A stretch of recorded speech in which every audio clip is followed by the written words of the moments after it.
Our next question today also addresses a topic very close to all of the forum attendees' hearts, I'm sure.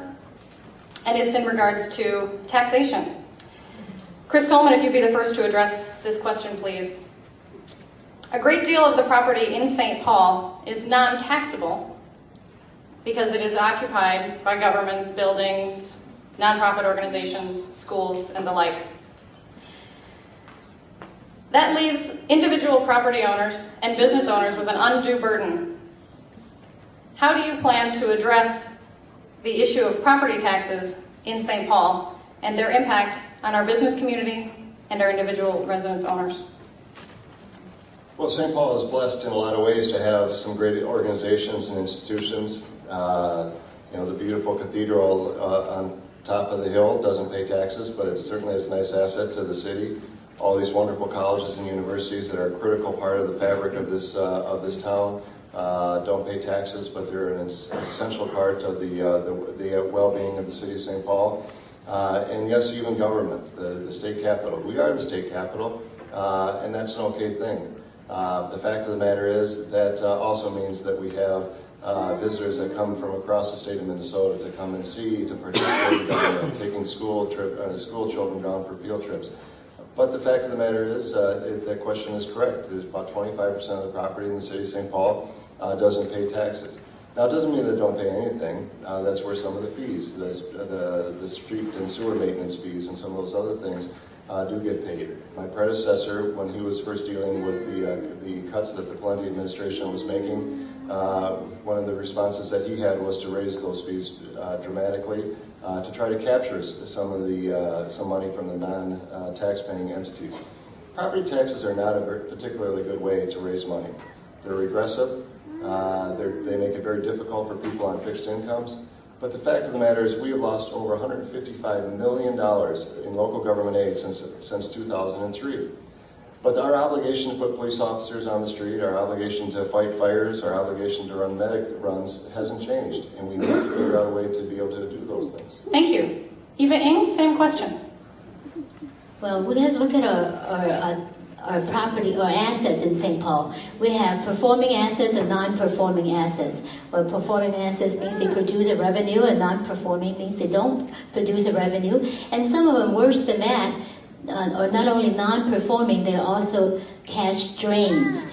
For instance, we purchased a piece of property from 3M for $1 million.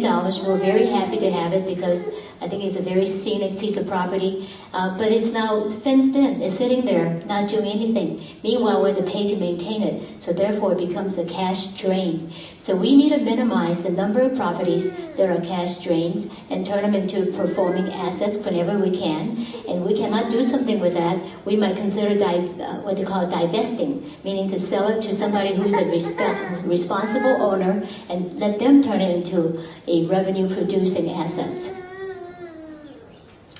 I'd like to move on to another related topic regarding the park system in the city of St. Paul. Eva Ing, if you'd be the first to address this question. There is a great value to the park system of the city of St. Paul, and there is a great cost to the park system of the city of St. Paul. Would you please address your perspective on the issue of the park system?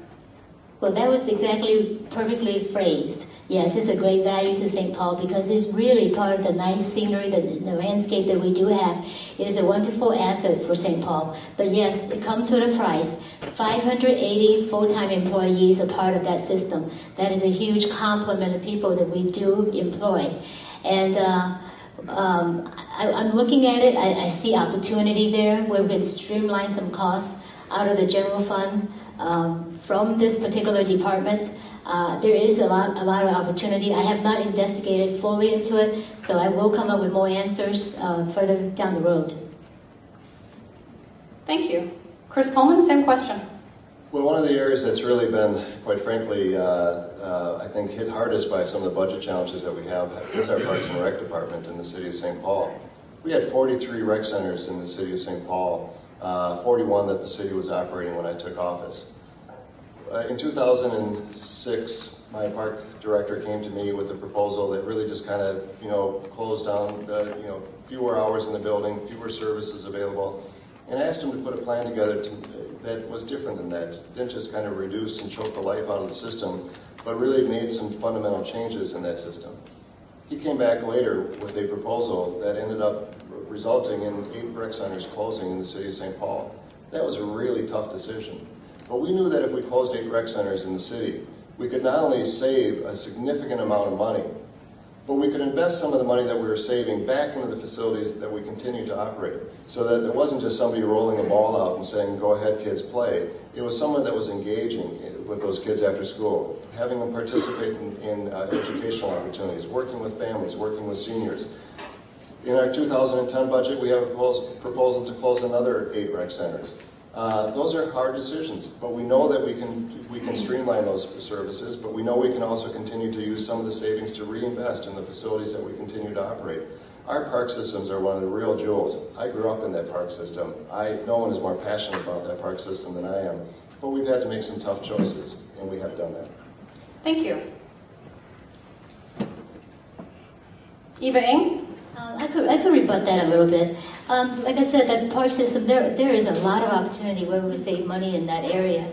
I think one of the things we ought to do is, something that Mayor Coleman has already begun, was to partner up with some of the charitable resources that we have in town and let them run some of the centers and have more volunteers running some of the rec centers and help St. Paul save some money. Everybody says it's a wonderful system, but at the same time it is costly. And during times of economic downturn, we do have to make some tough choices, and I will be willing to make those tough choices when time comes. Thank you. Chris Coleman, 1 minute rebuttal. I think that's really one of the victories that we've had over these last 4 years, in spite of the challenges that we faced, is to be able to take some of those facilities and really reprogram them. Orchard Rec Center, for instance, that was really kind of just not many services were being provided there now, is thriving every night with kids that are participating in the Blackhawk soccer field. Dunning, which was just down the street from the new Ginny Lee Rec Center, we were able to turn that over to an arts program that was providing out-of-school arts programming for children. Denoyer was being turned over to the community, so they started programming it. But in addition to that, not only did we turn those facilities over, but we were able to improve some of the outdoor space and maintain that. So the kids in the neighborhood were still able to play at those facilities. They were still able to take advantage of some of those things. Again, our park system is a real jewel, but we have made some really tough choices. And I think it's an example of where by working with the community, by bringing people together to come to a decision, instead of just pointing fingers at people and blaming them for problems, we actually were able to solve some of those challenges. Thank you.